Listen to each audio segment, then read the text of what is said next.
A lie. It's our next guest. Known as the human lie detector, Stephen Apperin is an expert in behavioral interviewing and also reading body language. He's consulted for police departments, intelligence agencies, and even Australia's Department of Defense. And today he's sharing his techniques on how to tell if someone is lying. Welcome, Stephen. So nice to have you here. Thank you. And it was really your detective work early on that you studied that gave you the insight that you have now that you use for like even Australia's Department of Defense. Yeah, absolutely. What is it that you've learned?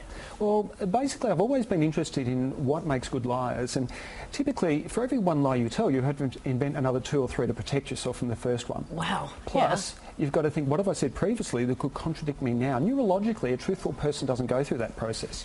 Yeah, is it because you were a good interrogator that you were able to get really specific and zone in on all those little sort of telltale signs? Yeah, look, I've worked on many homicides, and typically what happens is people won't often lie to you, they'll just edit the information they'll give you, so they'll be evasive, omissive or dismissive. But if your question's not clear and concise, it allows a deceptive person room to wriggle out of. Best liar, man or a woman? Women, without a doubt. Why is it women? Research shows that women are much more fluent with language at a younger age, and also one of the interesting things is that they hesitate or pause less during the delivery of a deception, i.e. once every 50 words compared to men 3 times every 50 words. 3 times every 50 words. All right, so you just gave a lot of men out there. You just gave them a lot of fuel to start a lot of controversy there. All right, so let's talk about what are some of the key signs when you know somebody's lying. Let us get into your mind a little bit. Sure. Well, let me ask you a couple of questions. Let me do a quick experiment, if that's okay. Okay. All right, let me just ask you a couple of questions. What was your very first job? Utica, New York. And what year did you do that? What year did you 1993? No, I graduated college in 93, so it was 95. Okay, now what I'm going to get you to do is I'm going to get you to fabricate a lie. I'm going to get you to tell me a story, but here's the thing. Okay. I want you to make it sound believable and credible. Okay. Okay, go. I was born in Brooklyn, New York. I went to school in a little school. I just totally lied right there.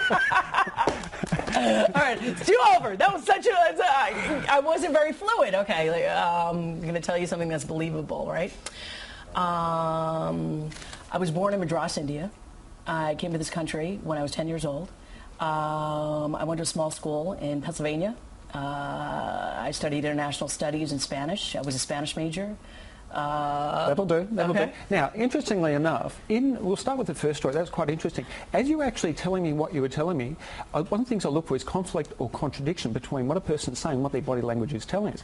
As you were talking, you were actually shaking your head the negative, and there's also a shoulder shrug. There's much more response latency, more ums and ahs, which are unnecessary or superfluous. And the other thing is, at one stage, if you look back in the tape to see a slight shoulder shrug, and research also shows us that when we feel uncomfortable, a number of physiological changes take place. Our blink rate increases 6 to 8 times your blink rate change. All right, I probably do. I blink a lot. That tells you something about me. There's a lot of issues right there. We were talking about, because of those behaviors you look at when you're talking about somebody's blink rate, that women lie 50 times.